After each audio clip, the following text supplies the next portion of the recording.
Thank you so much for coming. We're so honored to have both Dr. Nida and Professor Thurman here at the same time. This is really incredible. So we're beginning the teachings on the Bardo, teachings on death and dying.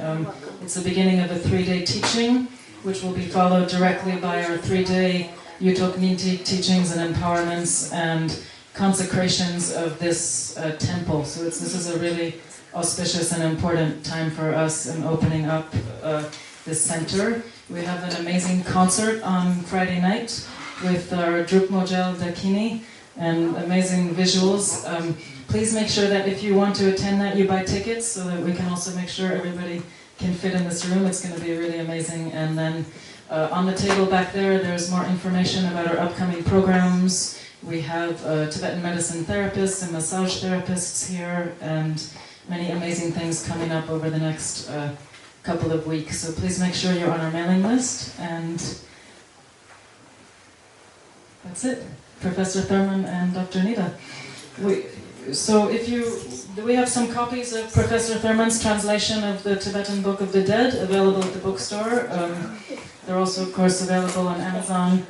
And this is a translation we're going to be using to study the Bardo. So it would be great if you could purchase it or order it and have it with you. Okay, thank you very much. Thank you.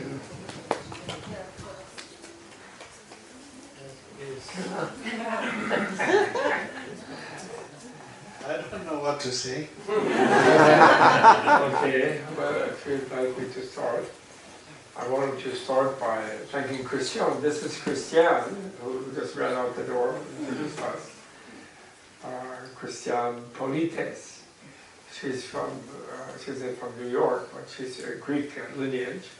So we're very honored to be brought here by Christiana, who is the creator of this place, actually, and she's the goddess of this place. So thank you, Christiana.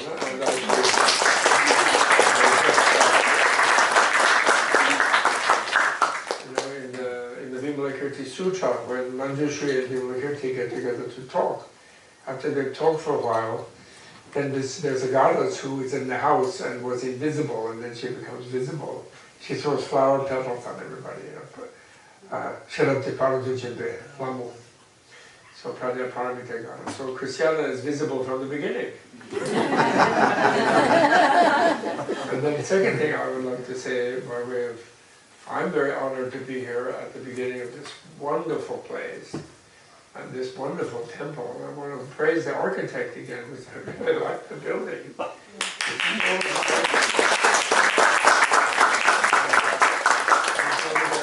And I'm at an age where I can be forgiven for not remembering his name. Mark, is it? Mark. Not the first name.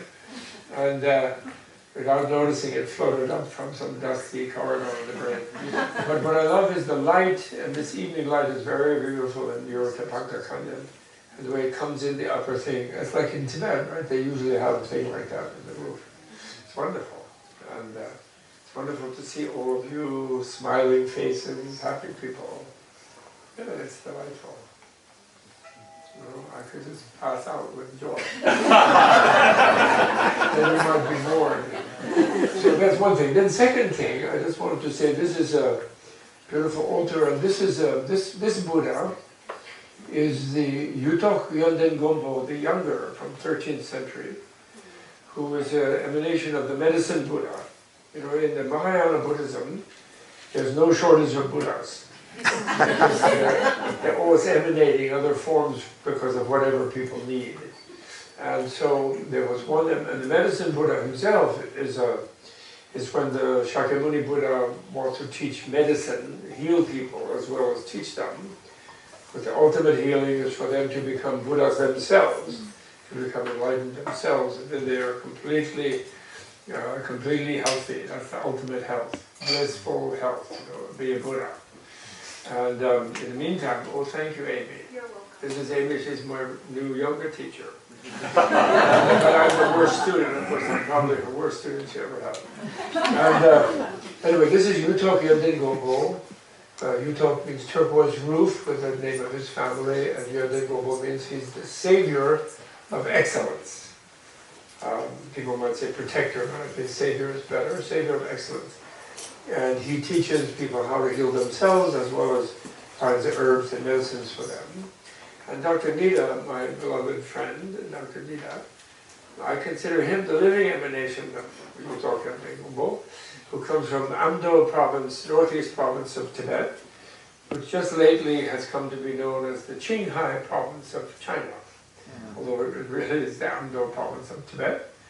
And he's a doctor and a Lama who also teaches the great perfection system of the Longchen Nyingtik, of the Nyingtik, Yutok Nyingtik, right? I think you call it better than Longchen Nyingtik. Yutok Nyingtik, the heart drop, or heart essence of the great Yutok.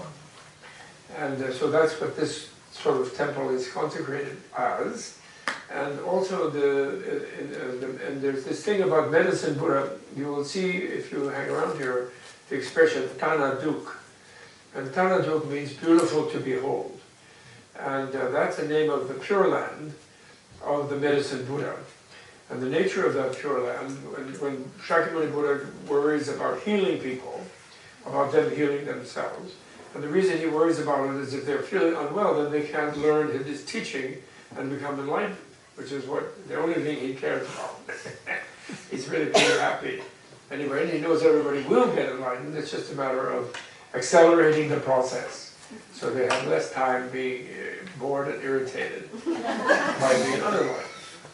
And so when they enter that Pure Land of medicine Buddha, the Tanatuk land, what they do, which he can create in a field around himself anytime he is teaching that. And what happens is people, normally we go around sort of frightened of the world, because there might be a tick in that bush, in the East Coast particularly. I don't know if you have them here in California. And there might be germs somewhere, or there might be some terrible things going to happen. So we're kind of nervous, and we don't know if that's a weed or what kind of tree it is. So, but in Tanaduk, when people are in the medicine Buddha's field, they immediately see everything as friendly. They realize that the tree is just over there wanting to embrace our carbon dioxide exhalation, and it wants to push back to us the oxygen that we need to feel vital. So all the plants just love us, and they're just waiting to help us have a nice time. And suddenly you see everything as positive around you, and you feel happy, and you feel that you just feel better no matter every breath you draw. It's a kind of a place like that.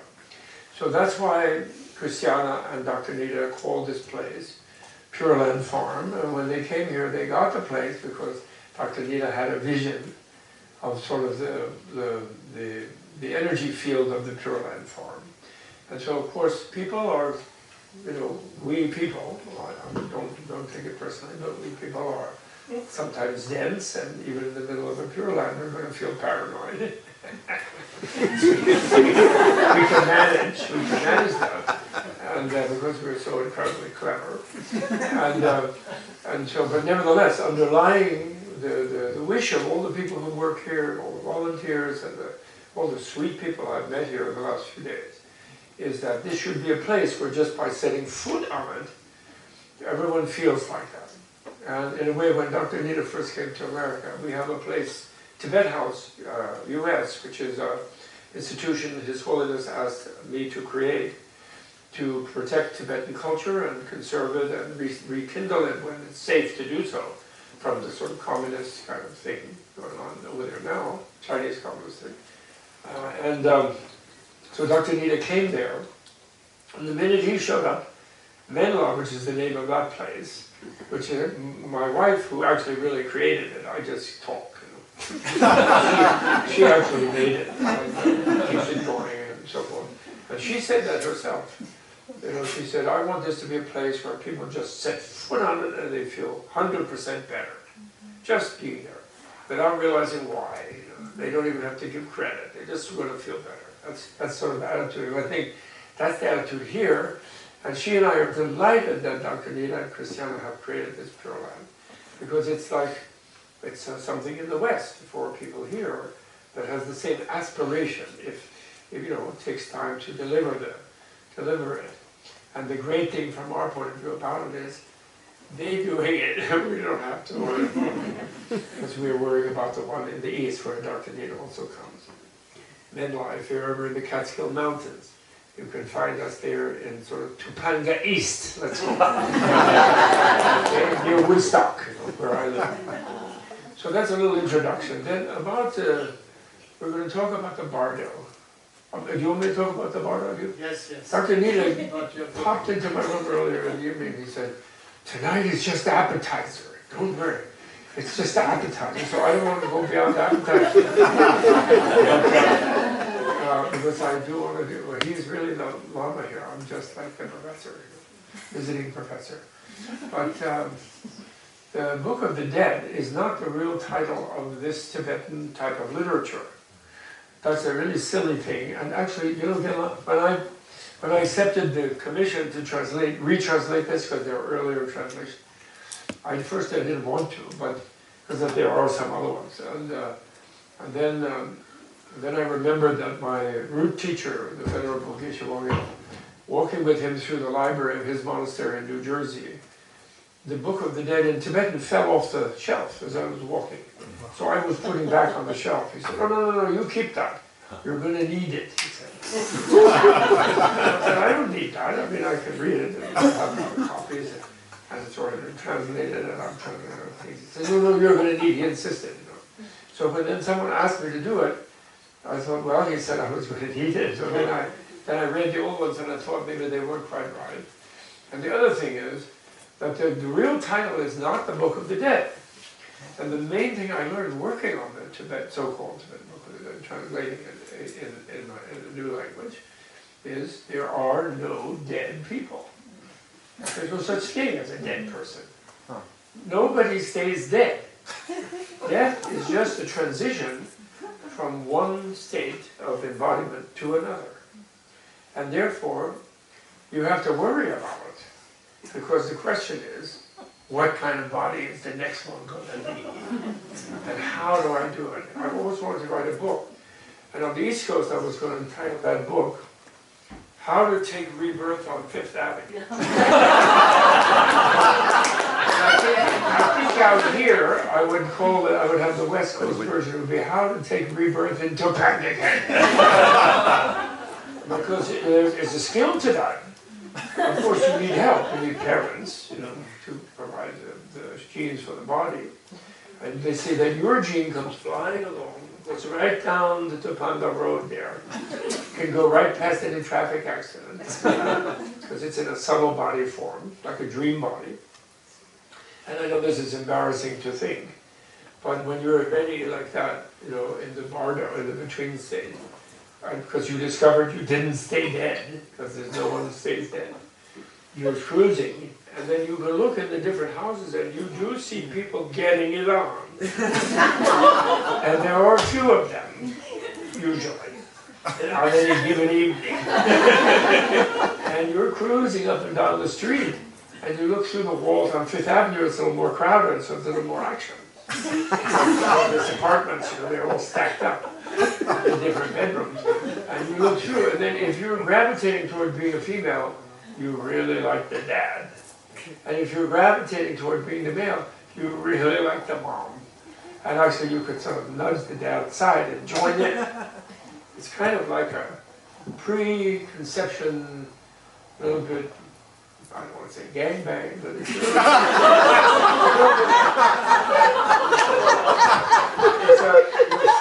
Freud was a freak. It's an Oedipal event or an Electra event in that time. And then you kind of join in with them and you identify with them. You know, they say you come in through the crown of the father's head or through the mouth, go down the central channel, come out into the womb and you melt. And hopefully the parents have a nice orgasm. And at that point, you melt in with them, pass out, and then about a few months later, and then you get born like 10 lunar months or 9 solar months later. It's not somewhat strenuous for you and mom. Rather heavy work, that is. So the question of how to do it means, what neighborhood do you cruise in? And what kind of mom and dad do you find? You don't exactly get to go through the phone book. But you know, it's your passion. You fall in love with them, in short.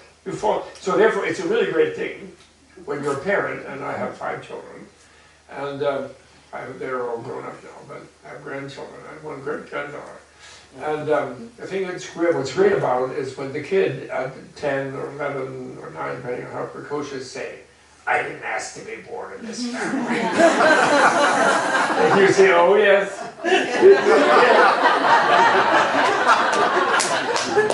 And of course, if the kid knows about it, the kid can also say, you parents didn't make me. Thanks for the body, but I brought my soul from another life with all my karma and all my evolutionary knowledge and all my wisdom and all my, also my problems, and I'm working out and learning new things and doing new things in this life. And thanks a lot, but you don't own me. Therefore, just because you're a lawyer, I don't have to be a lawyer. I can be an artist and go live in Topanga, or vice versa, whatever, different situations. So each one has a kind of, that's the beautiful thing about the Buddha's Darwinian theory known as karma. It's not a fate thing. The karma is not fate. Karma is your own action, evolutionary action, actually. And the theory of karma that Buddha taught very non-dogmatically and kind of open-mindedly, it's like a Darwinian theory about the way life is formed and the reason people are different and all this kind of thing. And the mind is part of that theory. It isn't just some sort of bunch of biological robots. And therefore, ethics is built into it. Because the nicer you are, the nicer the people you like are, the nicer they are to you. And then when you die, then you naturally are gravitated towards even nicer people.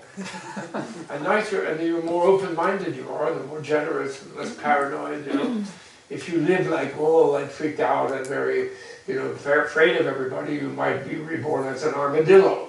With like body armor.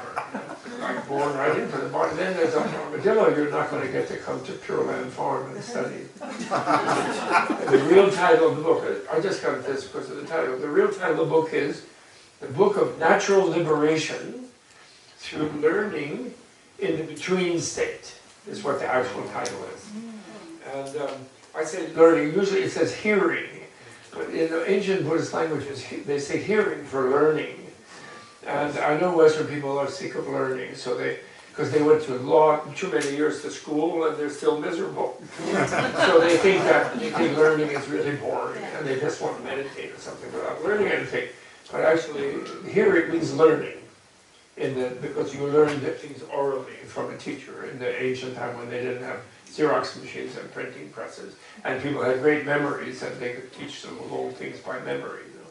So the hearing means learning. You learn something in the between state, that means, right?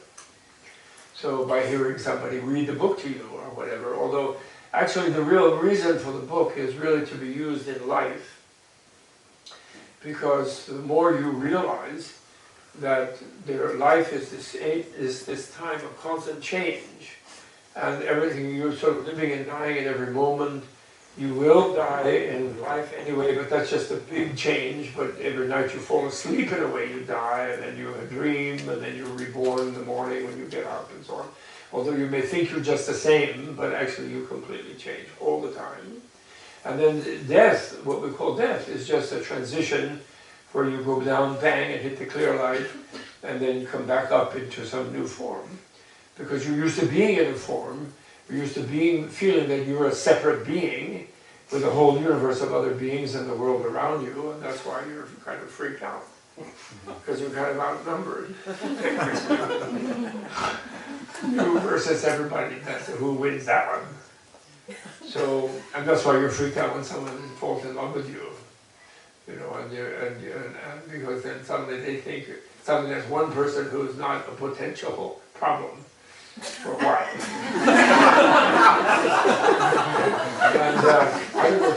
And that's another introduction. Can I do? What should I do? Do you want to?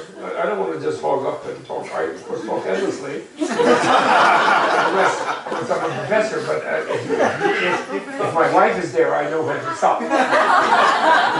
But also you're there, and so. And you really are the real teacher. Tonight you are free. What? Tonight you are free, your wife is not here. So nobody controls you. Okay. All right. Well, but, so So anyway, that's the thing. So I think the best thing, can we meditate together for a minute? Is everybody ready to meditate? I think this is the best way to illustrate things, just quickly. Okay, just take a meditation, and now we're going to imagine that you die. But don't freak out, it's fine. You know, it's okay. And they have 8 stages. Some of you might already know that if you've looked at one of the translations or something. There's these 8 stages. And this is also involved in Buddhist yoga also. It's all the different Buddhist yoga. So the first of the 8 stages is called when earth melts. So meditate. I want you to meditate. Don't look at me close. You know, have your eyes half closed. Look at the tip of your nose, or just close them if you want. And now imagine that with your inner mind's eye, you see each thing as I described it. That's the meditation. Okay? So, and this actually happens to all of us every night when we fall asleep. But we're usually so dead tired, we don't notice it, and we just clunk, we go unconscious. But this happens every single night. Or when you faint, or when you have orgasm, it happens. When you lose consciousness in any particular way. So, first thing is, you have an inner experience as if you're seeing a mirage or a hallucination where things are kind of melting into patterns and you kind of don't recognize what you're seeing. So like a mirage, like a shimmering kind of mirage thing. So that's the first thing that happens to you. In other words, the sort of sharp and distinct outlines of recognizable objects kind of fade. And that's known as earth melting into water. And things become blurry. And then the next step, and just sort of imagine that you have an inner sign of the inner vision in your mind's eye of blurriness. And if you've ever been a little stoned, you might recognize sort of things going blurry. So you just let it happen internally in a relaxed way. And then from blurry, it goes to kind of smoky. It feels a little heat, and it's like you're in a fog or in a cloud, but it has a little warmth to it, so they say it's an inner sign of smoke. And that's when water goes into fire. The element of water, fluidity and cohesion, melts into heat. And then the next one is that switches into like sort of flashing sparks, or if you've ever seen in a spring evening or an early summer evening a swarm of fireflies, not just one blinking green thing, but a swarm of them, sort of blinking swarm of green lights like that, or even sparks to a fire, but sort of cooling, not red hot like red hot spark. And that's called fire melting into air or wind. And then those little flashing lights coalesce into the sign of like a still candle flame, so that your inner sign is just like everything in the universe is just one still candle flame. And that's the wind melting into space, which is simultaneously melting into consciousness. Space and consciousness are kind of aligned there. And then the next one is where you have the experience of moonlit sky. You know, the consciousness of spaces expands into a white light, but a luminescent, luminescent light, not a brilliant white light, but neon kind of moonlit sky. There's no moon, it's just the sky is illuminated with white light. And then your consciousness sort of expands in that, and kind of, because your consciousness used to want to kind of master things where it is, but by this time you don't even feel you have a body, by the way. You're just pure awareness. And your consciousness sort of explosively expands, and this turns into a sunlit sky, kind of a brilliant orange, reddish light. And then this becomes a little too bright almost. It's kind of, and it's not that too bright on you as a separated being, because you are the whole space of sunlight. No, there's no sun, it's all this kind of sparkling light. It seems almost too bright, tiresome, and so you then seek a dark sort of shade, and then you reach into a brilliant blackness. And this is where you fall asleep at night, for example. And therefore, it's almost like going into a black hole when you fall asleep in the dark, you know, and you have your muffs on, and it's quiet, the windows are closed, lights are off. And so, this is just in your inner consciousness. You go into a dark space. So dark, it's almost like bright black. Shiny black. But that's not the end of it. And then from that, there is a strange, like, twilight space where there's a strange kind of light that's like almost like crystal, like glass, where there's no shadow. It's not the opposite of dark. It's like a twilight light. It's neither light nor dark. It is fully, everything is fully illuminated transparently, and there's no darkness and no shadow at all. And that's known as clear light. And it's sort of questionable whether you kind of know about that or you see it. Because in a way, when you reach there, you are it.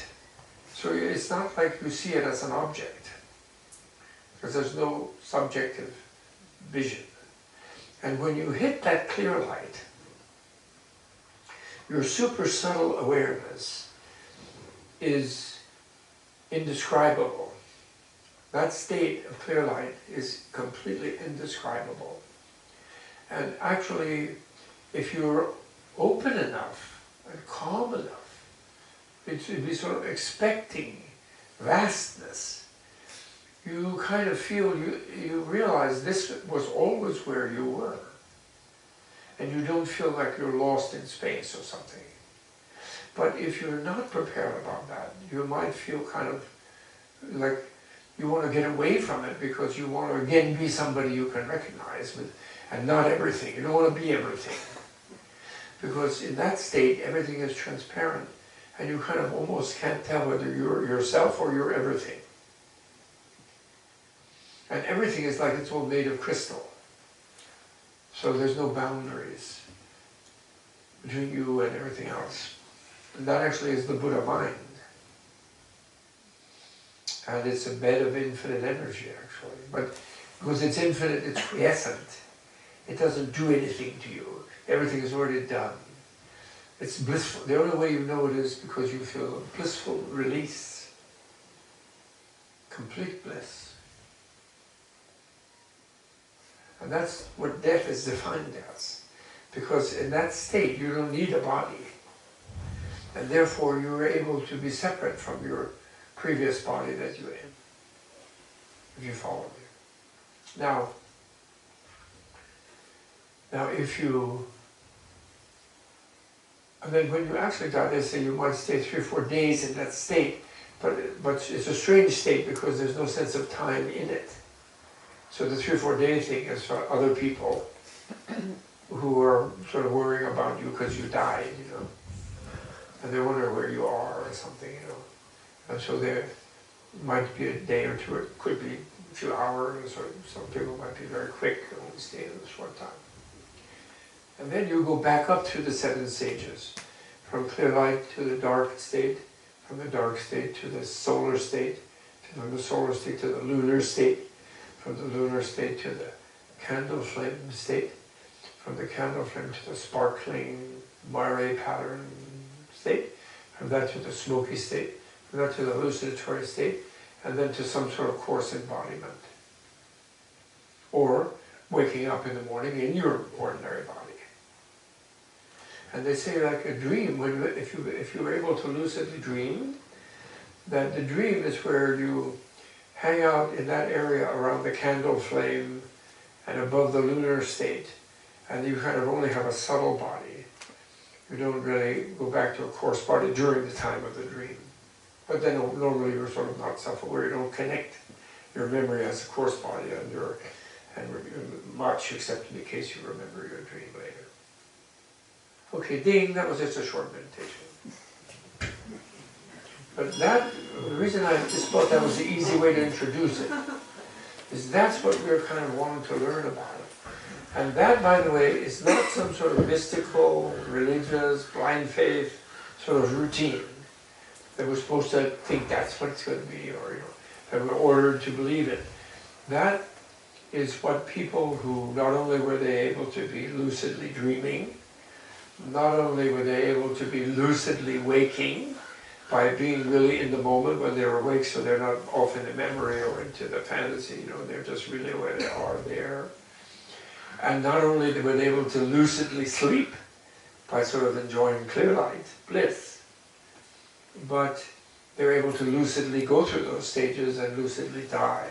And they reported those are approximate, because some people might jump over this one and that one, so they're not dogmatic about it. But those are scientific reports of people who developed this control of their consciousness, the concentration and intensity, to lucidly undergo those stages and go in and out of the life and death state, you could say. And therefore they're really vibrantly and vividly alive, enlightened people, enlightened scientific people, who are what we call in Buddhism, Genla will tell you. Genla means there's an affectionate way of talking about one's teacher, which Dr. Nida is my teacher in medicine. And that's called the inner science in India and Tibet, which is what really Buddhism is, an inner science rather than a religion, inner science. Okay? Any question? Wow. Yes, one question. I have a Yes. question. Yes. If you don't want to come back to be reincarnated, if you don't want to come back to be reincarnated, do you have a choice of going back? If you don't want to? Yes. Well, if you don't want to,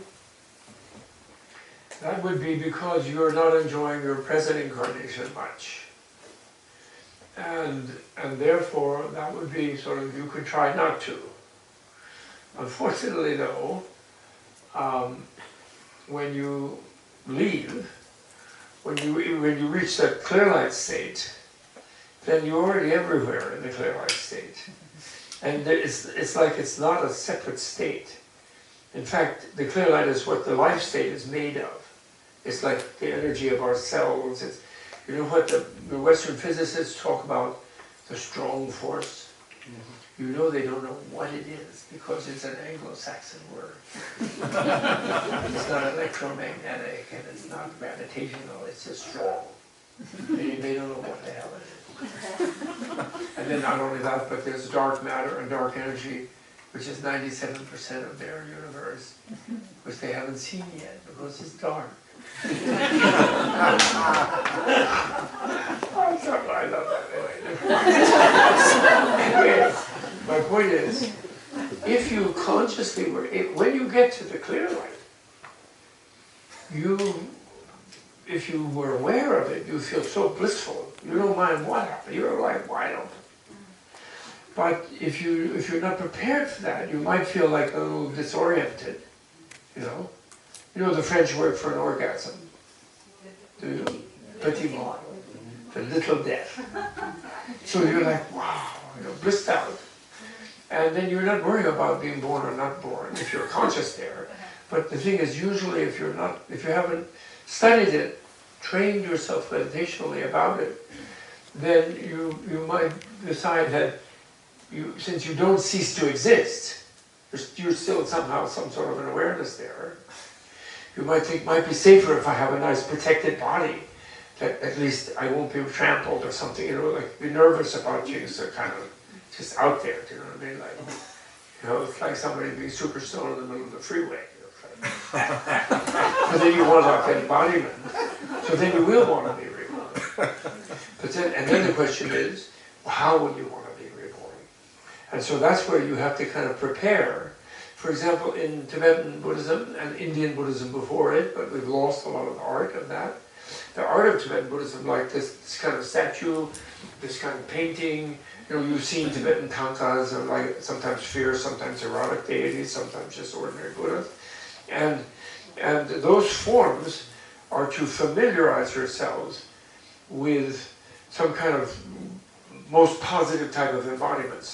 They're kind of templates. And luckily, since we're human, we kind of gravitate towards other humans, we kind of like the human form. Luckily, although Tibetans kind of frighten us about how we might gravitate towards an animal form and things like that. And not that animals are not really nice and cool and they have souls and they've all been human before and they'll be human again, but temporarily in animal form, they can't really learn. So they can't accelerate their evolution, they just sort of more hardwired. Some materialist scientists will tell us that we're hardwired, but we're human beings, we're complete omnipotential. We can become really wacky, really nasty, we can become really saintly, really kind, and really good, and creative. We're human, that's the greatness of human beings. So malleable, that's why education is so critical for human beings. It's the absolute most important thing for human life. In Buddhist worldview, education is a lifelong process. Even our life itself is an education.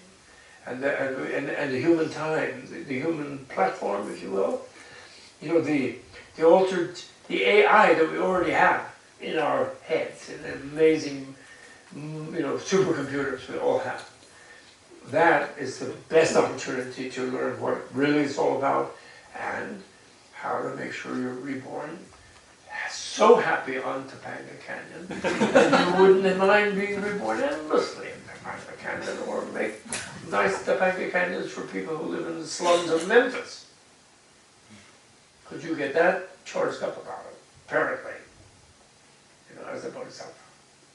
So, the people who don't want to be born again are, of course, modern materialists, because they're wrecking the planet, because in order to escape from the brimstone teaching preachers, who, and the terrorism of God and hell, they're scared of any further life, actually.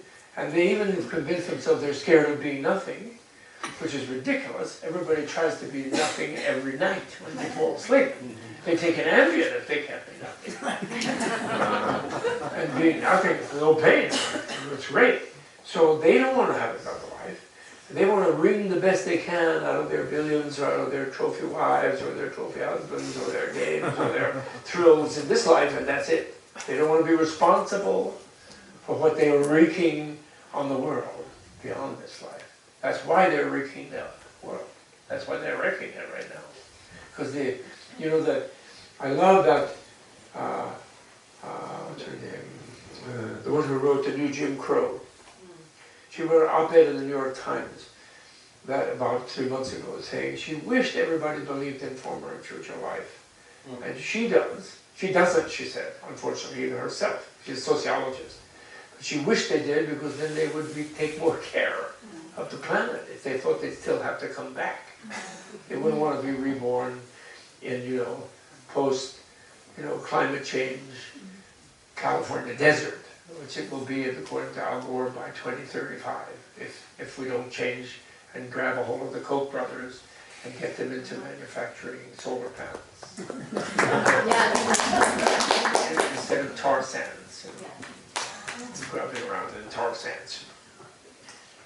Although we could make bitumen palaces for them in Tulsa, Oklahoma. They could live in carved bitumen temporarily, just to get the taste of it, the smell of it.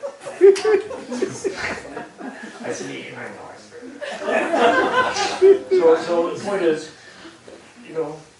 if we take a clue from Tibetan culture, where the sort of Buddha's reassurance to human beings as a scientist, not religious fanaticism, it can be some other religion, doesn't matter. But if we take that clue and decide that we should enjoy life, then why wouldn't we want to continue to enjoy life? Then, however, the art of how to do so becomes the question, right? That's why they're wrong. The nihilists, like Carl Sagan and people like that, dear Carl Sagan, they think that people who have future life are automatically thinking they're going to be reborn back in an air-conditioned mansion, automatically. Which, of course, anybody who really looks into it knows for sure they're not going to. It's like you can't be sure what kind of dream you're going to have at night. If you have a bad day, a bad temper, all kind of horrible things happen, you might have a nightmare. So it's very frightening, the idea of continuing life, actually, unless you're a little bit in charge of your emotions and you enjoy living in bliss. And thinking about death, that's why we're working on it this weekend, and it's a great topic. Strangely, in Tibet, the beginning of living vibrantly and blissfully is confronting death and getting over the denial of it. Because if you know that you're going to die, every moment becomes really precious. It really does. And you want to really live it to the fullest and learn about how to make sure the next one's going to be great. What do you think? Any other questions? We have a question over here. All right, this may be jumping the gun a little bit, but Sorry? I said this may be jumping the gun a little bit, but once you achieve bliss, and once you achieve the clear light, and there's clear light? Yeah, and you can enter into bliss at any time, and then there's nothing that you could do to achieve the type of ecstasy that you can do by yourself. There's no work that you can do. What is the type of life that you would lead after that? Okay, here's the weird thing, apparently. And that is that if you were conscious in the clear light, if you were able to stay consciously in the clear light, since the clear light is already everything, and always has been, what you then apparently perceive is a vast host of other beings.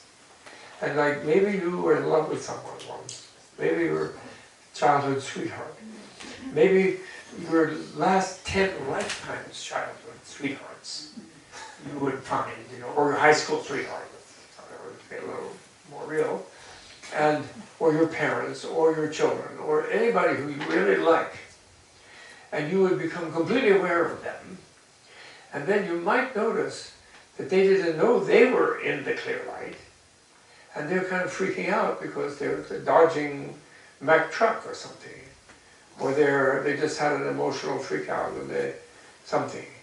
And then you realize they're total bliss and you're total bliss. Because to be conscious in clear light, you have to be a Buddha, you have to be enlightened. That means you're enlightened, to be conscious of that. Then you're aware of everything else.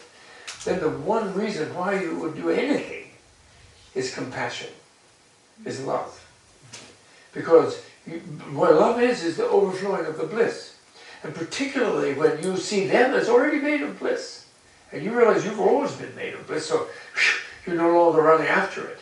You're no longer dissatisfied in any way. And then you realize they are freaking out. And then you want to do something about that. That's the only reason you want to do any kind of differentiated embodied thing, is to manifest whatsoever would be a benefit to whomsoever you care about. And what you discover by the vast memory that you have is that you care about a lot more people than you think you care about. Right? Like, for example, the Tibetans meditate. Their way of developing and cultivating really powerful compassion is to meditate that everybody has been your mother in some past life because of the beginninglessness of your lives. At the moment when you first think about it, it's just a kind of inference. But if you have had, if the reality is beginningless, which is only logical, this idea of the first beginning is just completely silly. Where does it come from? Nothing. But nothing is not a place. So nothing can come from nothing. Or rather, nothing does come from nothing. Blah, blah, Something cannot come from nothing. So, so therefore, you've always existed. And so has everybody else. So, hi Mom. You've been my mom in a previous life. And I apologize. And I've been your mom, and I forgive you. But the key point is, everyone's been our mom. We've all in this room, everyone here has met everyone else infinite numbers of times. We've also been enemies. We were the lion that ate the deer, we were the deer, because it's beginningless means you've been everything. So, but let's look at the positive side, when everyone was our mom. And then you build up from that where you begin to see everyone as familiar. You see, when the baby looks at mom's face, as they're about to chomp on the nipple, it's the most beautiful thing. And of course, luckily the mom You know, she's like, oh, so beautiful. You know, every mom sees their child like the ultimate thing, right? I thought for a short time. Till they but that's the way it is. That's the sort of natural, sort of biological sensitivity about the interconnection of human beings as mother and child. So that's why you would do something when you're in that state. And that actually the great thing about it is you're having your cake and eating it too if you're a Buddha. Because you never leave clear light state and the infinite bliss that knows clear light. But you can still manifest to others who don't know that. And that's all that you do. So they say. And I'm hoping it's true. I don't really know it for sure. Of course, because I'm not there myself. I don't pretend to be. But I have a kind of good hope about it. By now, I've been sort of thinking about it for so long. It seems very likely to me. It does. Because given infinite future also, you know, even my wife thinks I might finally overcome my male chauvinism. After 53 years of marriage, I've shown improvement, she says. If I claim to have, she will shake her head. But she knows I've shown improvement. So given infinite lifetimes, I'll be great. As dense as I may be. Everyone will. And you know the great thing about when you get to a great destination, then you forget how long it took you to get there. It's really cool. That's really good one. That's really nice one. And you feel like you've always been there, right? Especially that. I'm glad you're all smiling. I'm talking too much, Gala. I'm happy. What? I need to talk. Yeah, I'm sort of like this because I had a wonderful massage from the great Bayer, this Mongolian Buryatia from Lake Baikal. There's a wonderful guy here. Where's Does Bayer? great massage. He gave me such a powerful massage. I detoxed. I don't know, some weird stuff get on my sinuses and my lungs, so I like it. But I feel great. It's really good. It's just I'm kind of clean. I'm sort of sniffling and stuff like that. I'm not sick, I don't think. Some embedded thing. I'm feeling really good. And of course, I always feel good. It always makes you feel good to talk about the Dharma, the Buddha Dharma, what they call Dharma. Which doesn't mean, by the way, Dharma doesn't mean a dogma or even a doctrine. Some people translate doctrine, that's really stupid. Teaching. But teaching is not doctrine. You know, the great teacher never just dogmatically says everybody has to believe this or that.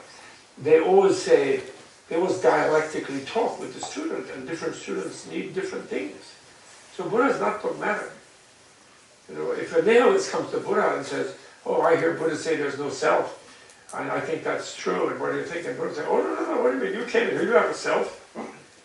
Buddha will say, because he knows the nihilist will think the no self means he doesn't exist, and then they'll act like a psycho and go chasing people with knives in the shower. Like psychos do. So they'll never teach no self to some nihilist. Never. But they're very important to people who are egocentrically fixated on their solid, I'm the real me, more important than anything else. Then he talks no self to them. Which means challenging them to find that real thing, which of course you won't be able to do. You'll find that you're transparent inside ultimately. It takes a little effort though. So, the key thing is, Kenneth says he's happy, so I'm still talking about it. But that's the key thing, is being happy. And you know, that's my mission in my final years. I don't know how many there'll be, you know, I just retired and I couldn't do so much as an academic teacher, but I still managed. I had thousands of students and I kind of got the point to them. But you don't want to make them Buddha. I really totally believe in Dalai Lama's thing, and I'm totally sincere about it. We don't need people to be Buddhists. We love Jew booze, Chris booze, Hin booze, Mus booze, every kind of boo. And we reassure all, because Dalai Lama says everyone should keep their grandmother's religion. But if they learn more about being open-minded, if they really take seriously God as love rather than God as some nasty guy who's going to throw you in hell if you pay the wrong dues or don't pay your dues, then you can critique the bad theology of the authoritarian churches and the authoritarian, you know, like governments, you know, that try to terrorize you and make you feel that you're not allowed to be that happy.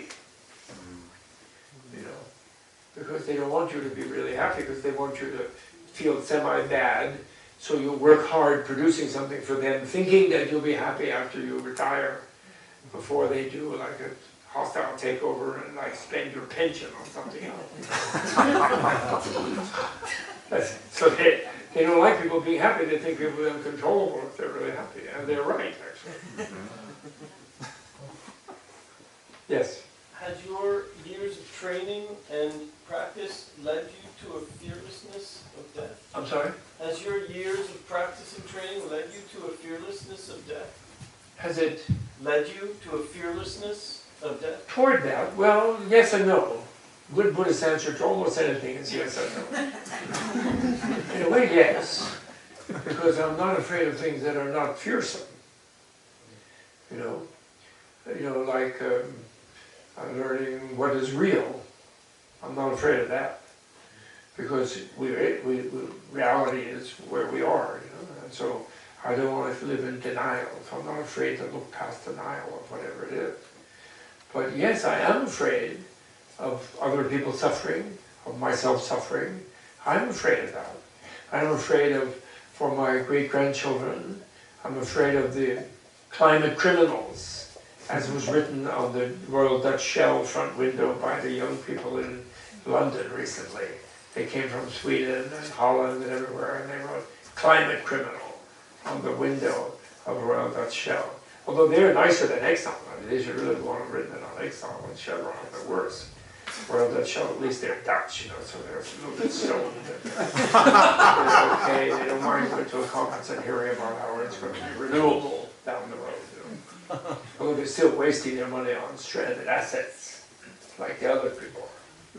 So, I'm afraid of them wrecking the planet, of those irresponsible people wrecking the planet. So I'm working on that. So in other words, I'm afraid of what is sensible to be. If I'm walking in the street and a Mack truck comes barreling down, I'm afraid to be run over by that. So I'll jump out of the way. You know?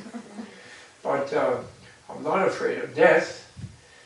But I'm afraid of not being able to manage the transition well by being like maybe in an emotional negative state, or being angry at somebody, or fighting it too hard, or not having developed practice of letting go, you know, not having followed dear Wilhelm Reich and cultivated a release from my emotional armoring, neuromuscular armoring, so that I can actually really have nice orgasms and be able to really let go of my self-mastery, you know, self-control, what he calls armored sex, because that'll help me die better.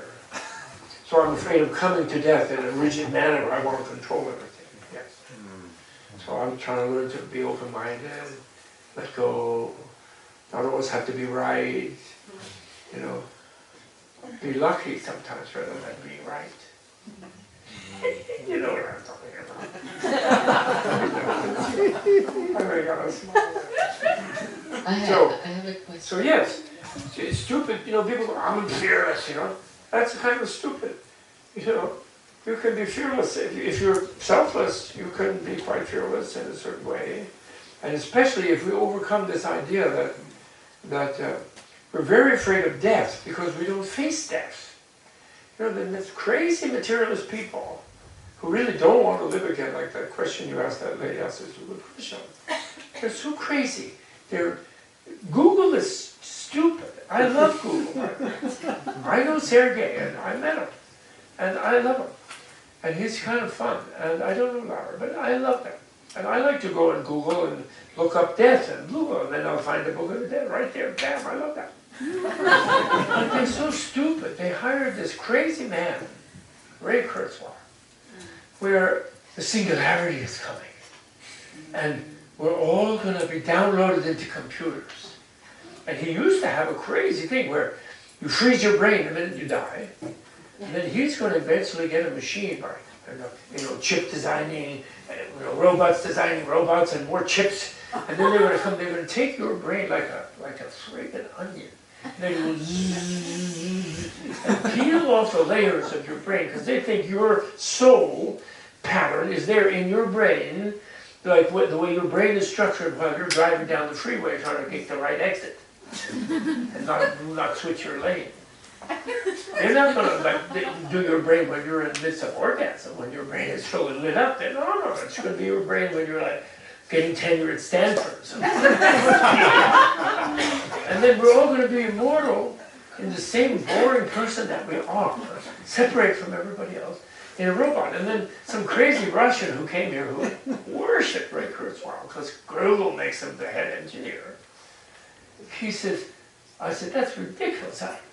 Two robots and you find your soulmate and then it's going to be clank, clank, clank. And they say, oh no, by that time it'll be biological robots, they'll be all soft. And you'll all have perfect, like, Eve Sandler, all skin. Give me a break. We already have supercomputers in our head right now. They say you only need 7%, the brain is all redundant. You only need 7% of it. The neuroscientists will tell you that. That's for driving your Volkswagen Beetle around on the throughway and going on the roundabout like that, just like a dung beetle going through a pile of manure. When you're really lit up, you're using all of the brain. Oh yeah, they say women's brains are more redundant than men's. And that does reflect, I think, a discovery, but they don't understand it. Okay? So the point is, we already have bliss in our reach as human beings. And it's completely insane to think that everybody's going to be some kind of computer and robot. And that guy didn't, Ray Kurzweil and the Google people who think that that's so great, they didn't watch Doctor Who carefully enough and notice about those, what are they called? Those Hoover vacuum cleaners that run around saying, exterminate, exterminate. What are they called? Daleks. The Daleks. The Daleks are human brains planted on a machine, and are they ever frustrated? Only appendages they have sticking out of their machines are some little like an antenna. And it can make a death ray, but it can't really. It's not as sensitive. It can't caress anybody. It's like pathetic. They go around, all they do is go around, they see humans, they go, exterminate, exterminate. They should watch Doctor Who and they would fire Ray Kurzweil, or rather, not fire him. Ray Kurzweil can have a huge pension, golden parachute, and he can come up to Pure Land Farms, and he can get a great massage, and he can hang out. He can go to my Paradise Island where Ken and I are going to make a Pure Land Farm on an island, where we're going to invite Emir Putin, Cheney, and so on. All the dictators and would-be dictators on the planet to go and have a real Paradise Island experience and kind of really find some actual pleasure in some actual situation instead of like gobbling up the universe, which is never satisfying. We're going to make that. Right, Kenla? Yes. Anyway, the foretaste was, Marcos, Imelda Marcos. Right? Reagan wanted him to shoot this as a keynote and everything, but his managers said, "Oh no, Mr. President, that's not a red. Yeah, bring them to Hawaii and send an extra plane for her shoes." So that we need that, So they don't feel, because they never leave, There's that Mo Ibrahim will give millions of dollars to any African president who will leave office when he's voted out. He's never had a customer. Because they think they'll be killed if they leave office. So they don't accept the people's will. I'm sorry, I know, total digression. But he's egging me on, what can I say? So I have a question for you. Who like to sleep? Yes. Sleeping people. Who like to sleep? Oh, not so many. Like to sleep, yeah. Okay. I couldn't hear the question, Kevin. Who like to sleep? Sleep. Oh, sleep. Oh, yes. Yeah, I love to sleep. Yeah, many people sleep. You're talking about now? And who likes to dreaming? And who dreams a lot? Okay. So, who is scared of death? Oh, not so many people. Death? No, just die, death. Oh, just die. Yeah. Who is scared of death? Who is scared of dying? In the wrong way. Not so many people. He is scared of living. Who is scared of living life? You're not scared of it. You're happy. Okay, who likes sex? Most of people are that side. You are a group, this is they like sex. My group, they like to sleep. Many people here, they want to sleep. What's that? Sex. Oh, sex. Oh, yeah. Who's scared of sex?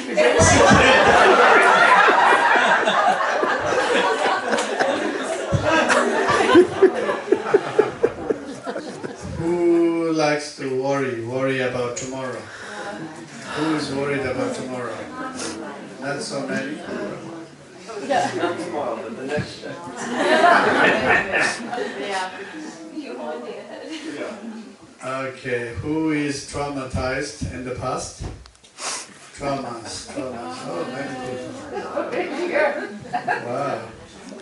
And who likes to think a lot? Thinking people. I don't like it. You do it. Like the sex, you don't like it, you just do it.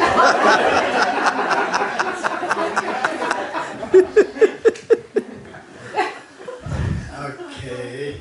So the question of tomorrow, yesterday, today is like Bardo, you know? The professor is saying between. So we are between yesterday and tomorrow. Do you understand? Yeah.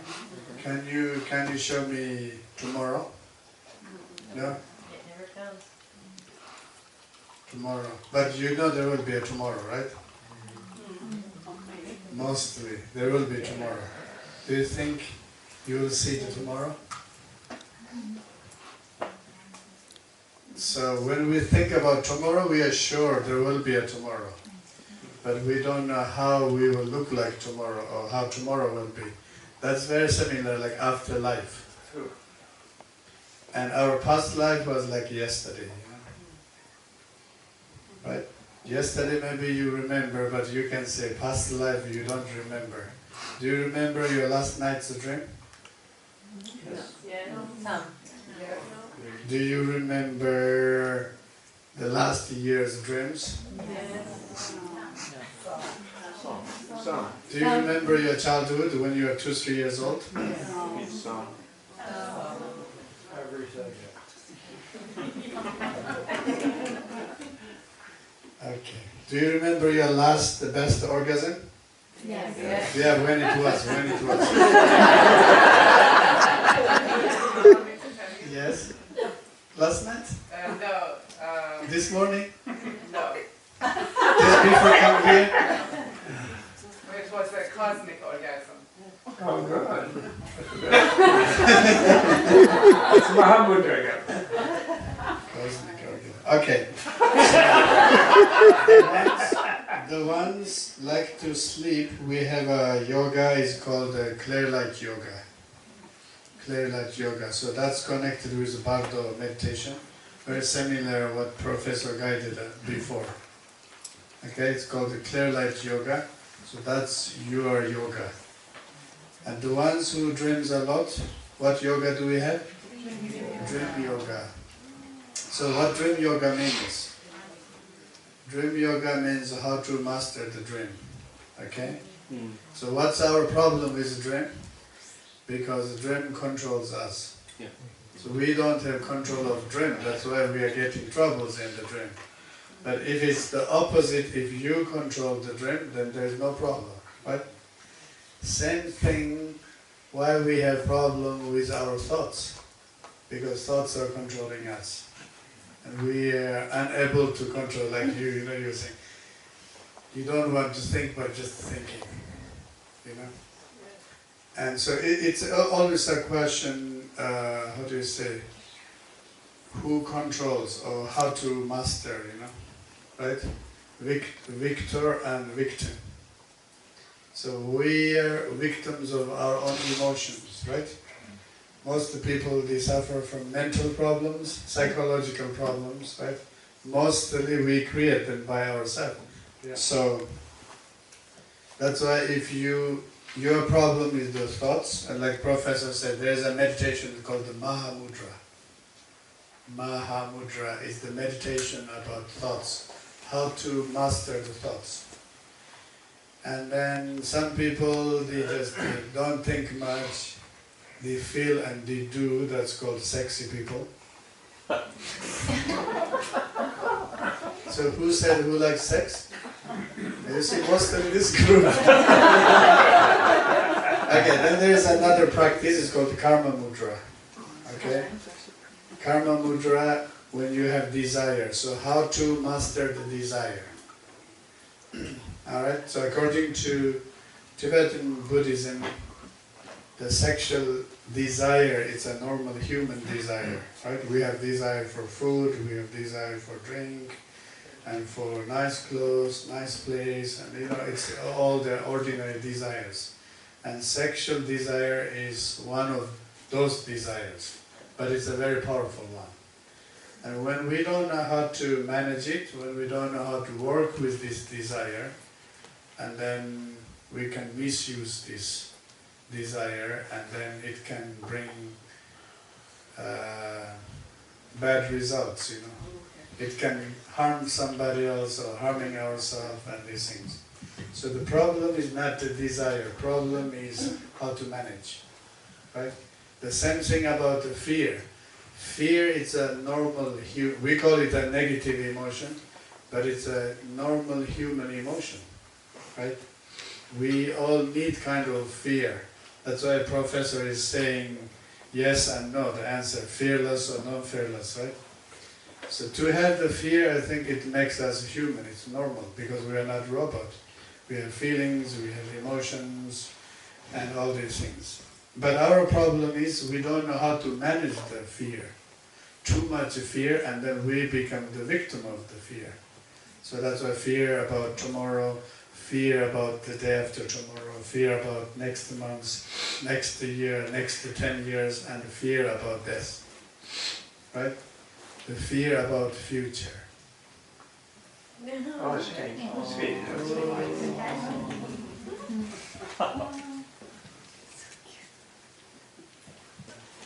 And so if we want to manage with fear, then we have to practice Bardo. Bardo. Tibetan word is Bardo. So I call it the Tibetan bar. Tibetan what? Tibetan bar. Tibetan bath? Bar. Bar. Bar. Like when you drink. Bar? Bar. Bardo is Tibetan bar. Okay. So welcome to Tibetan bar. And so fear, because Bardo means like professor is translating between, between here and there, between today and tomorrow, between yesterday and today, life and death, right? Between two different things, like transitional state. Transitional state. And to having fear of death, or in general to have fear, is we don't accept the change, we don't accept the transformation. But in reality, everything is changing, everything is transforming, right?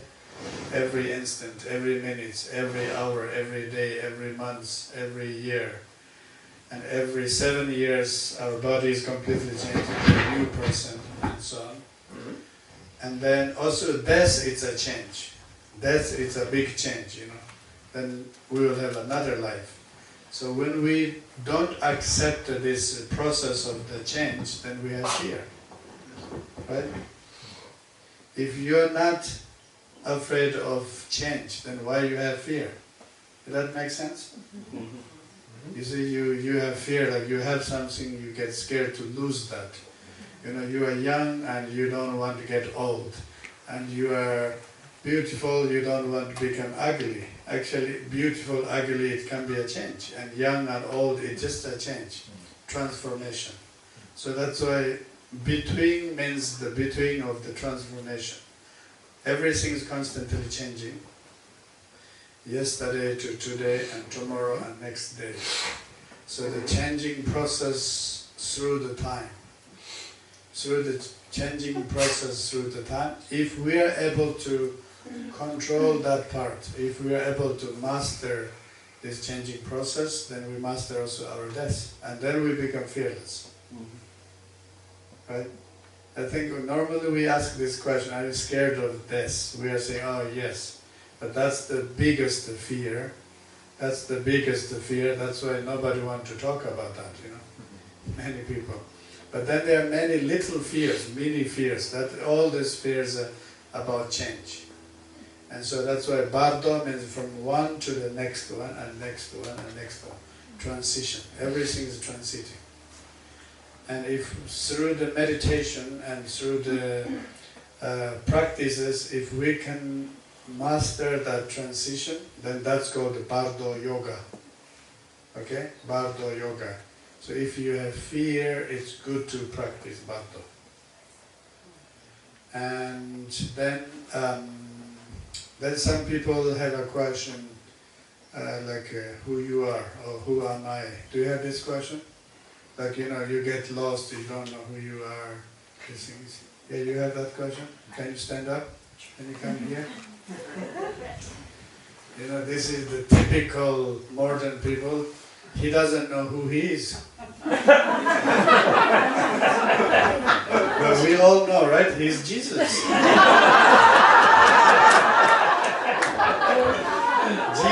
Jesus. You go to great professor.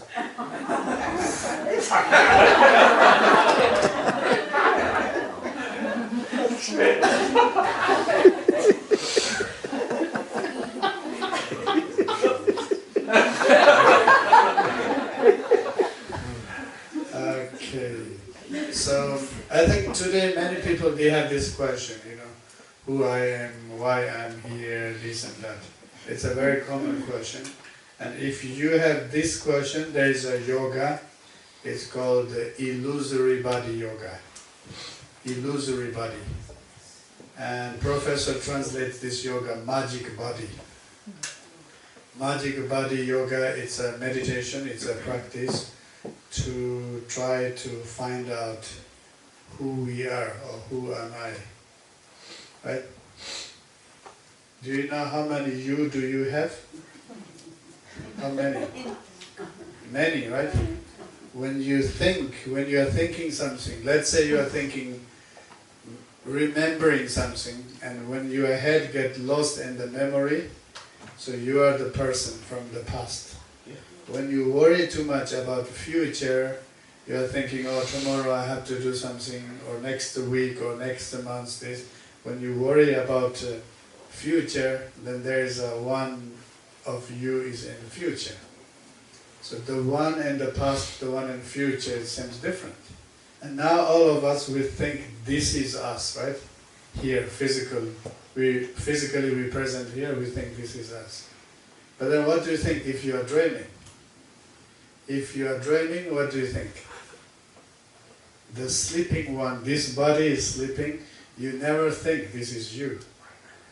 There is somebody else in the dream, and that one was 100% sure it's you. Do you understand? Mm-hmm. So who is right? The one sleeping and snoring one, that's you, or the one running inside, hallucinating, you know, seeing many things, running around, and that one is saying, I am this person, or I'm doing that. Which one is the real one? Well, no, I would the dream state, the consciousness is in the dream state. The consciousness state, that's the real one. So when you are thinking, then the one in the thought, that's the real one, and this one is a fake one, right? So I'm not going to give you that answer. You have to practice this illusory body yoga. Illusory Body Yoga. So it's a very good yoga. It helps us to realize who we are truly. So that's why if you have this little booklet, Bardo Yoga, I think this book is only the ones who are going to do the retreat, so we have a little tree here. Normally we call it 6 yogas. So there are 2 yogas for the night. You know already, yeah? 2 yogas, nighttime yoga. Which are 2 yogas of the night? Dream yoga. Dream yoga, and before dream what do you have? Sleep yoga. Sleep yoga. So sleep yoga, deep sleep yoga is called the clear light yoga, and then we have dream yoga in the night, 2 yogas. And then when we wake up, there are 2 other yogas, and daytime yoga. So one is called this illusory body yoga, right? So the idea of who we are, and for me this illusory body yoga, it's a very good psychotherapy. You know, it's a psychotherapy because mostly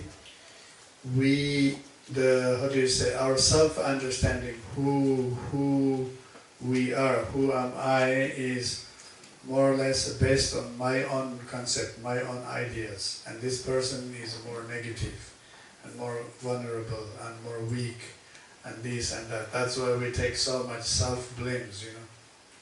But we don't have self-esteem, self-trust, self-belief. We're always scared that other people's judgment, and you know, we're always scared of somebody is judging us, to telling us this and that. Do you understand? These things. So these things, and then these things make us to add more and more masks. Oh, I want to be a strong person. I want to be a good person. I want to be a good mother. I want to be a good this and that, right? And so then somehow we really get lost our true self. So it's our life experience. Do you understand? Can you imagine how many masks do you have?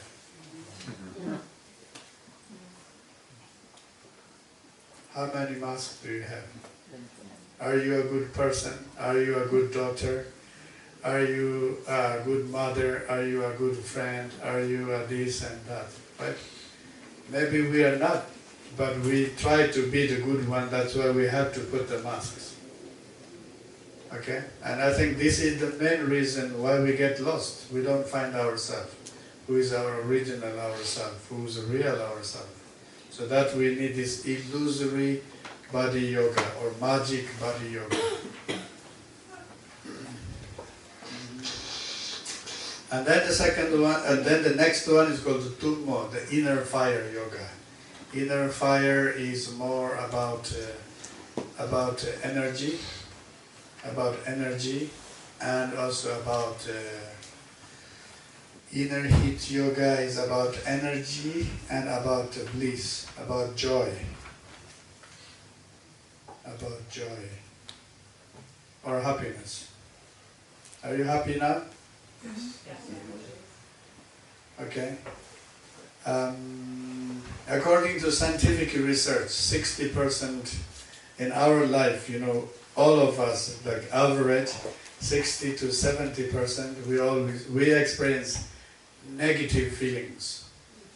It means sad, unhappy, confused, stressed, angry, okay, or thinking too much, you know.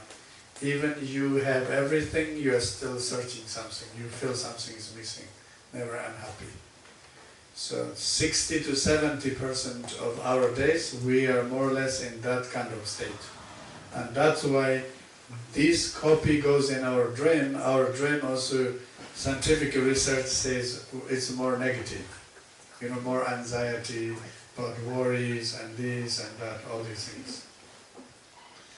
Okay, so, but in reality, what is the true nature of a human mind?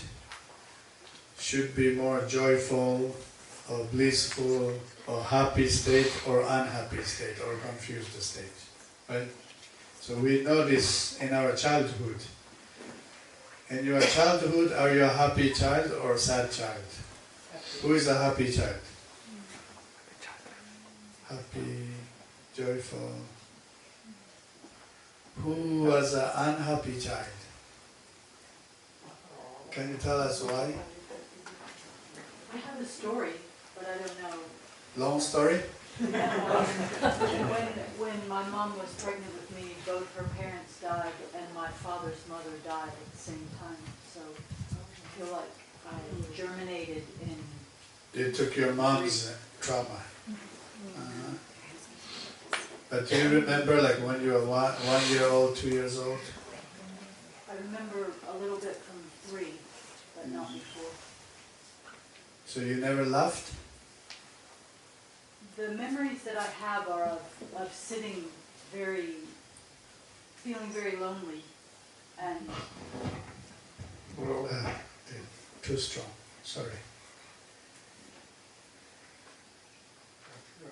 Okay, so more trauma. Trauma from your mom, yeah? I suppose. But if you compare your mental state now and your childhood, which one was happier? More now. I think I have more periods now of lightness. Okay, that's good. So in general speaking, in our childhood we are happier. Right, generally speaking. Because we have a different brain structure. We don't worry too much, we don't think too much, we just want to play, we want to learn and laugh and running around and this and that. Generally speaking, our childhood is the happier, the happiest state for humans. But later our brain changed, and then also we learn the educations and so many pressures, this and that, then everything changed. We transit to like an unhappy state, right? From maybe 8 to 10 years, and then later teenagers' mind state. Teenager. Who was a happy teenager? Oh, very few. You never thought you want to kill yourself? You thought? Yeah? I thought that as a teenager one time, but generally it was very happy. Okay. Did you take substances? No. Oh, wow. Good. Then you're lucky. Good karma. Alright, so yeah, this Tummo practice, the inner heat practice is very important, because that is a practice, it shows us, the nature of our human mind is the bliss or joyful. So at least it had to be 60 to 70% of joy or happiness, and then maybe 20-30% of unhappiness, something like that. Do you understand? It's opposite, So that's why we need these inner heat yoga practices, if you're unhappy. Okay? So if you have this question, oh, who I am, I don't know why I'm doing this, I don't know why I'm here, this kind of confusion and complain about yourself, we have this illusory body yoga. And if you are unhappy and you are sad, you have inner heat yoga. Okay, so 2 yogas for daytime. And then we have, altogether there are 6 yogas. 2 yogas in the night, 2 yogas in daytime, and 2 yogas the moment of death. Okay, so one is called the Bardo yoga. Bardo yoga is the training about the process of the death and afterlife. It is a guided meditation, so we can train now ourselves and how we can die mindfully and peacefully and joyfully. And then once we are physically completely dead, and then how we can continue our consciousness journey. Then you are asking if you want to come back or if you don't want to come back. So if your practice is very good, Bardo practice is very good, you can make that decision. And so that's called the Bardo yoga. And then the other one, if you are kind of confused, you think, okay, I don't want to make that journey, I don't want to make that journey, it's too complicated, and I'm scared of this afterlife journey. And then maybe you think you want to have a shortcut. That shortcut yoga is called the Powa yoga. Okay, I call it emergency exit. Instead of learning many stories, to train yourself to do this and that, we just do the shortcut, and shortcut is called the poa. Okay, poa means ejecting your consciousness. And some people, they are very confused, the moment of death, so we need to help them, And if we read the book, about mantras and images, colors, maybe they get confused, right? And especially in our time, and they get confused, and then maybe they think, oh, you're pushing them to die, They don't want to die. You're saying, oh, you should die. I'm reading these. Please die faster. I don't have time, And then you have to do the poa, because the poa you can help somebody even they are in coma. They can't hear you this and that. Okay, poa yoga. It's a very shortcut because you only need to do.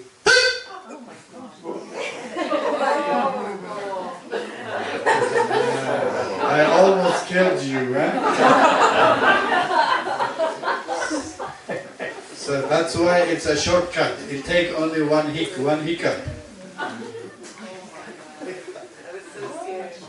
You're almost, you're not so lucky. So you said if you don't want to come back for the human life or animal life, you have to learn poa. If you learn poa, and then you will enter in the Pure Land. Actually, you're already in Pure Land. Last year, I was in the hospital, Cedar Sinai, and I left my body. I remember taking my last breath and all the people panicking around me, the doctors. And then all of a sudden, I was like looking above my body, and I was like, oh, poor body. And and like I saw everybody and I heard everybody. But then I was in a state of pure bliss, like, oh, this is a feeling I've been looking for my whole life, right? And I didn't want to come back.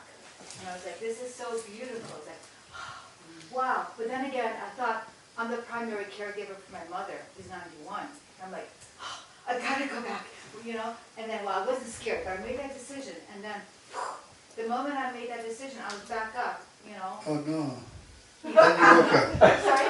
Then you woke up. Yeah, and then I woke up. You wanted to stay there, not in the bliss. Okay, next time if you don't want to come back in this bliss, you have to hiccup. Okay.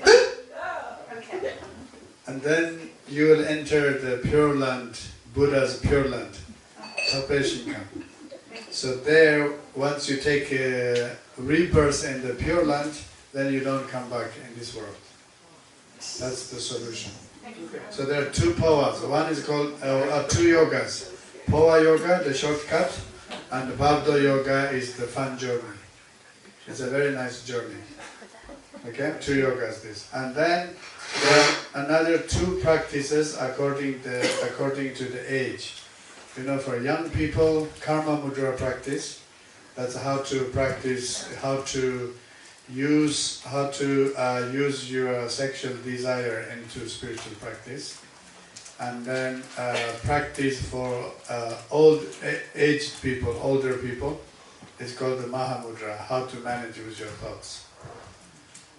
So, yeah, that's about Vajrayana. And from tomorrow, for next 3 days, we are going to do this practice of poa. Not poa, sorry, Bardo, the German. So, I want you to come with this book if you come back for the teaching. This book is one of the best translations. And then this book too, Gela has a little short book that's also very helpful for the practice. So this one is... Those books are included, the small books is included with your registration, and then Professor Thurman's book will be, you can purchase tomorrow in our bookstore. Yeah, Bardo, yeah. If this book is too complicated to understand, and this is the key. This is little key to open this, okay? It's a very practical part. And yeah, and there is if you are more interested in the Western view of this Tibetan Book of Death, you should read Carol Jung's interpretation about Tibetan Book of Death. Do you know Carol Jung? Yes. The Jungian psychology. So he wrote a book about this. It's not direct translation, but his Western way of interpreting this book. So that he explains a more psychological way. Psychology, psychiatry, and this, and that is also very helpful book for Westerners. Okay, and yeah. So if you ever had a magic mushroom experiences, you have to read this book.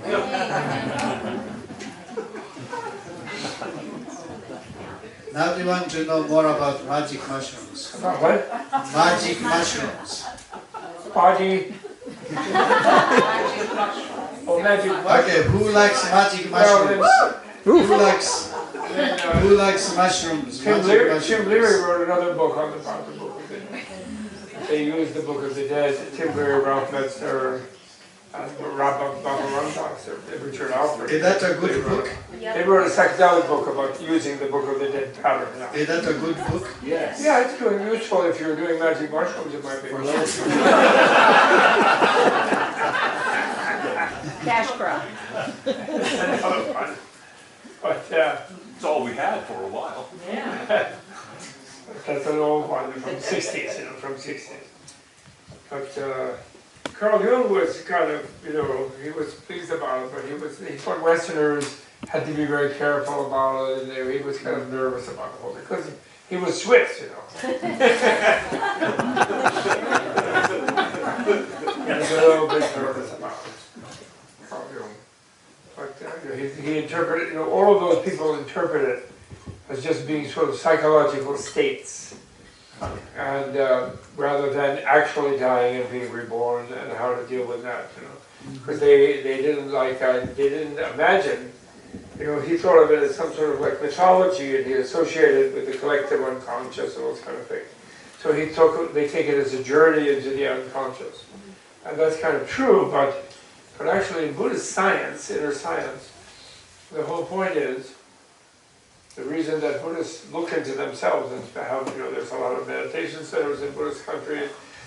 In Tibet, they're like 1/6 of the population, approximately, were monastic seekers or Nakpa, lay people or monastic seekers of the nature of the inner mind. Because although the Buddhists also knew about the unconscious, they didn't agree with Freud or Jung that the unconscious has to inevitably remain unconscious. The whole point of the exploration that the human being can do is to become completely conscious of the unconscious, and therefore not be driven by any unconscious impulse, which then masters you and drives you with lust or hate or fear or jealousy or pride. But all those energies, you can handle them. And in order to really handle your deeper energies, you have to become aware of your own unconscious, which Carl Jung and Freud and company never think you can do that. Because it's dangerous to die with an uncontrolled unconscious. Because then the unconscious impulses will just, guide your rebirth, and that would not necessarily lead you to be reborn in a happy place in Topanga, where you'll go. So that's a huge difference between Buddhist inner science and the Western materialistic, a little bit psychology, where they want to not think that they really actually have to face a future life, because the only future life they heard about was from religions, where it was sort of determined by Jesus or God or something according to whatever you had done in life, which is kind of actually accurate in a way. But then they had people being doomed by some omnipotent power for not believing in not having the right church card, which is very unpleasant. So being scientists, they didn't want to do that, so then they didn't want to think of any future life. That's the reason why they have this whole thing about there's no future life. But in a way, that's promising you a pain-free future life, which is a false promise by science, by Western science. I've been debating with them for years, my natural science colleagues. And they always ask you, what's evidence for future life? And you don't bother. I used to try to explain there's a lot of evidence, but they won't listen. So now all I do is I ask them, well, you people supposedly only operate on what you've experienced. You don't have dogmas and theories, right? You're like Karl Popper, all laws of nature are only hypotheses accounting for evidence of things we experience. And we'll change those laws if we have different evidence, right? Okay, What's the evidence for the existence of nothing? Who got the Nobel Prize for discovering nothing? And when are they going to get one? Obviously no one will ever get it. No one ever discovered nothing. Nothing isn't there. There's not a place. You can't go there. How could only nothing could have a personal experience of nothing? If you say, hey, unless you have a personal experience, that means that you're nothing. And that actually is what they're telling you. And that's why materialists behave badly with people. You know, Sam Harris wrote a horrible book about Muslims and monotheists and faith people. But he didn't mention Stalin, Mao, Hitler, how many millions they killed. Because once you kill you, it doesn't matter if you die. Because once you're dead, you don't know you ever lived. So you're not mad at the person who killed you.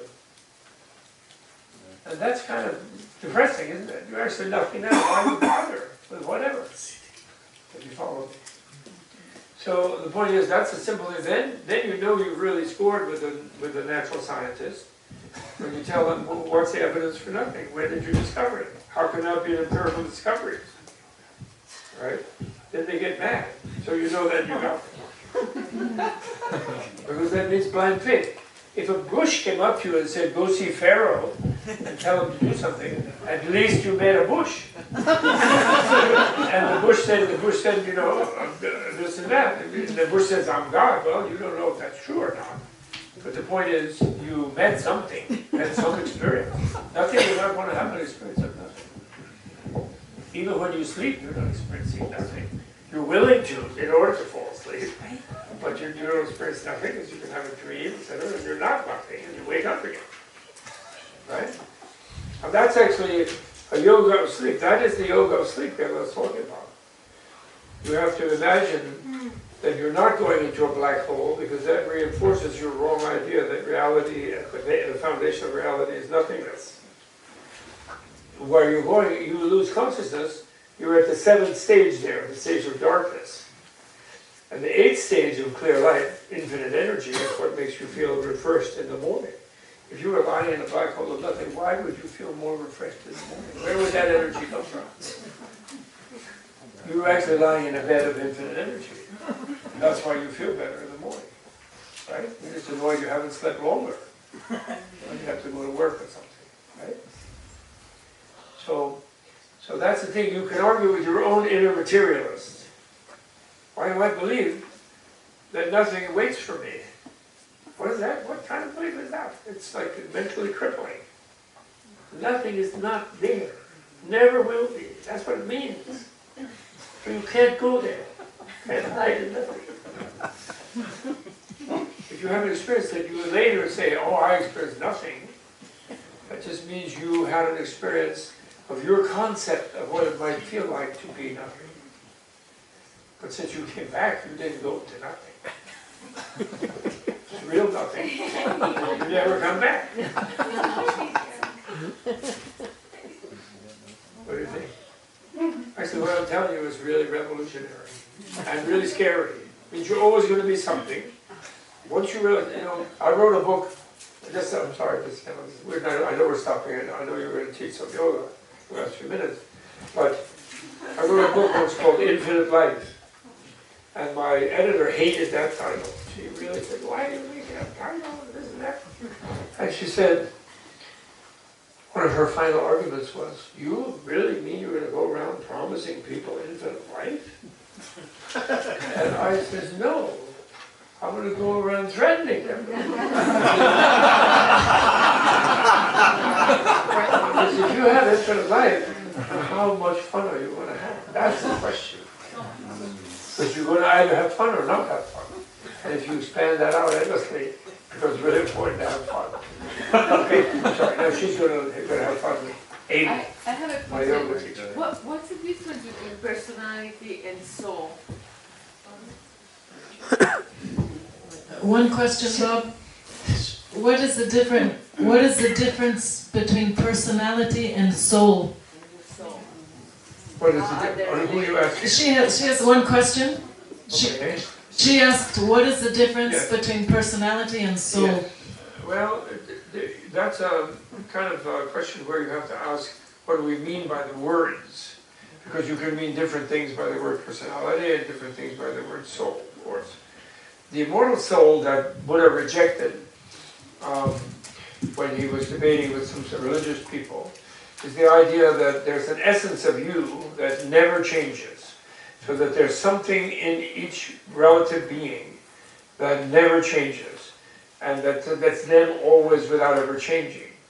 And the Buddha rejected that by his simple discovery of relativity, what he called emptiness. Emptiness doesn't mean you're nothing, it means that there's nothing in you that doesn't change. You're completely relative, that means. So that was his deep insight, actually, that everything is totally relative, including the soul. So the soul that you do have is your super subtle mental continuum. And it's something like, they have an expression like a spiritual gene or a mental gene. It's kind of your evolving pattern of your sort of essential qualities which are encoded from how you have lived. And the more open it is, the more enlightened you are. And the more closed it is, the more you will gravitate towards form of embodiment that are more stronger boundary, like a rhinoceros or something. A rhinoceros has a really thick skin between the interior and the exterior. Human has a soft skin. So human is more, and also reptile is more boundary. They leave eggs, the young are in eggs. Whereas a mammal, the mother has the young inside her own body and so on. So there's this whole thing about everything is relative. The soul is the relative super subtle continuum that goes from life to life. But it changes as it goes, just like you change as you walk down the street. You change as years go by. Everything about you changes. There's no one thing that doesn't change in you. Just like, there's no one thing in a table that is the essential tableness that doesn't change. The table is 100% changeable. Similarly, an atom, things are made of atoms. They're always changing. The atoms themselves are made of subatomic particles. They're always changing. And the materialists discovered in 1926, when they proclaimed their discovery, quantum people, that even an atom will dissolve under analysis. There'll be no subatomic particle. A quantum particle will not be a fixed thing. It disappears when you look for it. Everything dissolves under analysis. That's the Buddha's discovery. 2,500 years before Niels Bohr and Werner Heisenberg. Way before Einstein, who wouldn't accept that. He thought he would find something that he's going to hold on to. He says, God does not play dice. Of course God plays dice. He has great time playing dice. He plays, shoots craps. He didn't create the crap game. Nobody's to blame for the whole thing.